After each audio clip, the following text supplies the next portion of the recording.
అందరికీ good morning friends.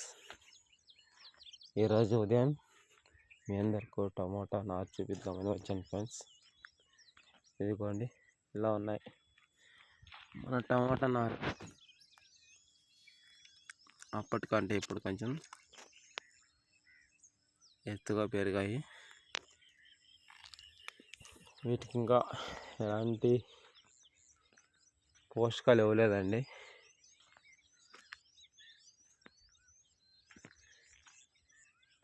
ఇక ఇప్పటి నుంచి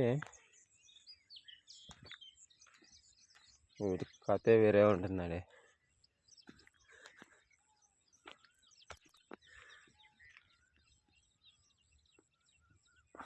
చూసారా ఫ్రెండ్స్, ఇలా ఉన్నాయి మన చెట్లు.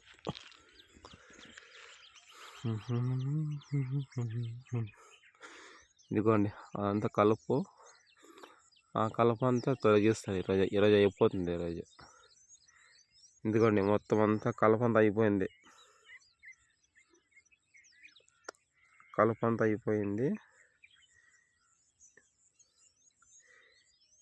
ఇప్పుడు ఇది కొంచెమే ఉంది. 1 2 3 4 5 6 7 10 11 బెడ్లు ఏమో ఉన్నాయి. అది కూడా చిన్న బెడ్లు. ఇవి చాలా ఎక్కువ లాంగ్ లెంత్ లేవు.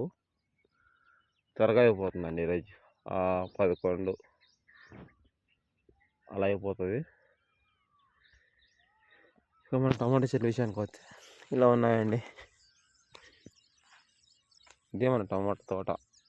నేను ఫస్ట్లో టమాటా నార్లు వేసిన తర్వాత చూస్తే ఇంకా చాలా చిన్న చెట్లు ఇంకా ఇవి. ఇప్పుడు ఇంత హైట్ పెరిగాయి.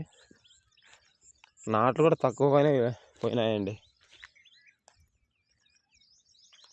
పోయినసారితో పోలిస్తే ఈసారి నాట్లు తక్కువగా పోయినాయి. దాంతోపాటు కూడా గ్రోత్ పర్లేదండి, కొంచెం బాగానే ఉంది గ్రోత్. ప్రతి బెడ్డుకి పశువుల ఎరువు ఇచ్చాము కదా అండి. సో దానివల్ల ఇలా ఉందన్నమాట. ఇక ఇప్పటి నుంచి రసాయన మందులు అంటే పెస్టిసైడ్స్ ఇలాంటివన్నీ వాడాలి.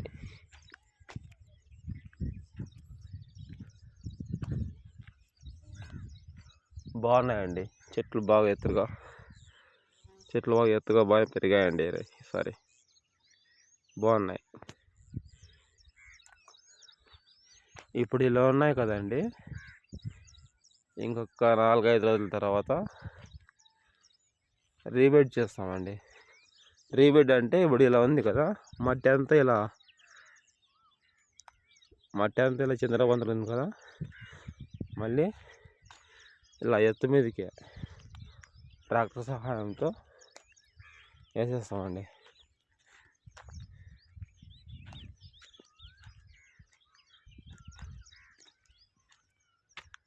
Okay friends, bye. మా టమాటా తోట మీకు నచ్చినట్టయితే లైక్ చేసి, షేర్, కామెంట్ చేసి సబ్స్క్రైబ్ చేసుకోండి ఫ్రెండ్స్. అలాగే షేర్ కూడా చేయండి.